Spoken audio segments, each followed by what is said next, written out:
Assalamualaikum warahmatullahi wabarakatuh. Perkenalkan, nama saya Jenny Hidayati, berasal dari program studi administrasi pendidikan.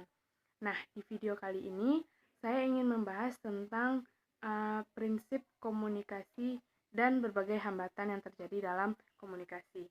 Nah, di video sebelumnya saya telah menyampaikan beberapa prinsip komunikasi, tapi tidak secara rinci. Nah, di video kali ini saya akan menyampaikannya dengan secara rinci. Nah, yang pertama itu prinsip-prinsip komunikasi. Yang pertama, komunikasi adalah suatu proses simbolik. Nah, simbolik di sini dimaksudkan dengan lambang. Dalam komunikasi itu tidak harus berupa kata ataupun kalimat. Bisa saja dengan simbolik. Contohnya, ada seorang warga yang memasang bendera putih di depan rumahnya.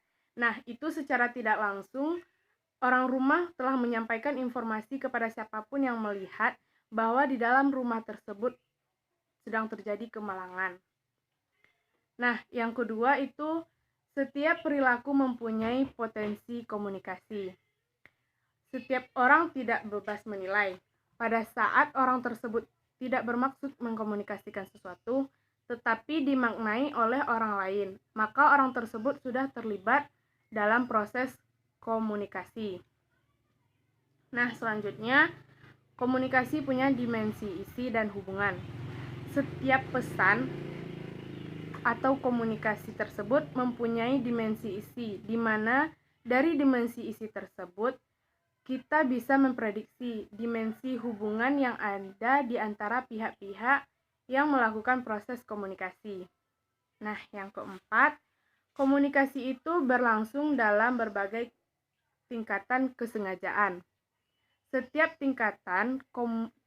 tindakan komunikasi yang dilakukan oleh seseorang bisa terjadi mulai dari tingkat kesengajaan yang rendah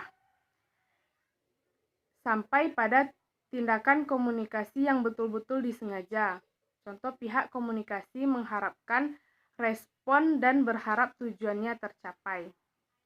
Nah, yang kelima, komunikasi terjadi dalam konteks ruang dan waktu. Pesan komunikasi yang disampaikan oleh si pihak komunikan, baik secara verbal maupun nonverbal, disesuaikan dengan tempat, di mana proses komunikasi itu berlangsung, kepada siapa pesan itu yang akan disampaikan, dan kapan komunikasi itu berlangsung. Nah, selanjutnya komunikasi melibatkan prediksi peserta. Komunikasi tidak dapat dibayangkan jika orang melakukan tindakan komunikasi di luar norma yang berlaku di masyarakat.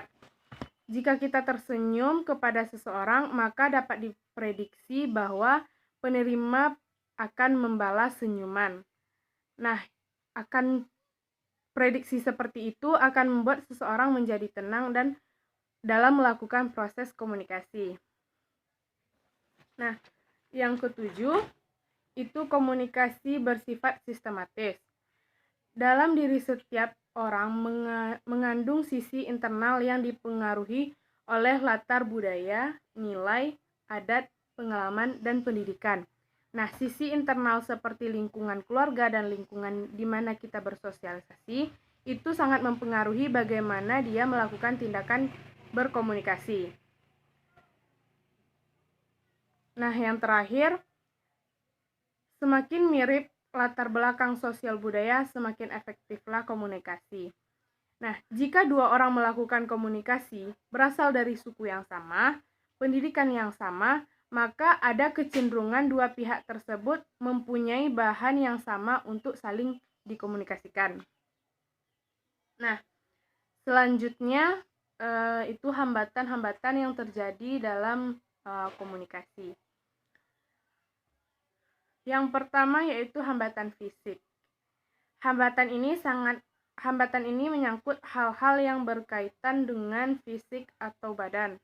Misalnya orang tunarungu atau orang yang tidak bisa mendengar.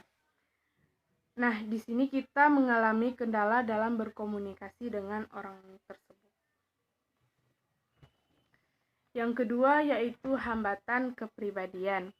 Hambatan kepribadian ini juga dapat berdampak kepada miskomunikasi. Maksudnya di sini ialah hambatan dari diri sendiri. Misalnya seseorang yang pemalu, ia hanya berbicara seperlunya saja. Nah, sifat yang minder yang ia miliki atau pemalu yang ia miliki akhirnya akan menjadi hambatan untuk dia berkomunikasi dengan orang lain. Nah, yang selanjutnya itu hambatan budaya dan bahasa.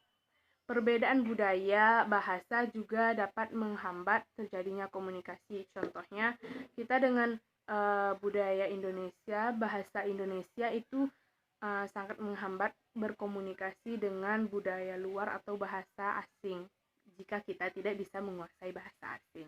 Nah, mungkin itu yang dapat saya sampaikan. Semoga bermanfaat. Terima kasih atas waktu atau kesempatan yang teman-teman dan Bapak berikan kepada saya. Jika ada salah dan janggal saya mohon maaf. Assalamualaikum warahmatullahi wabarakatuh.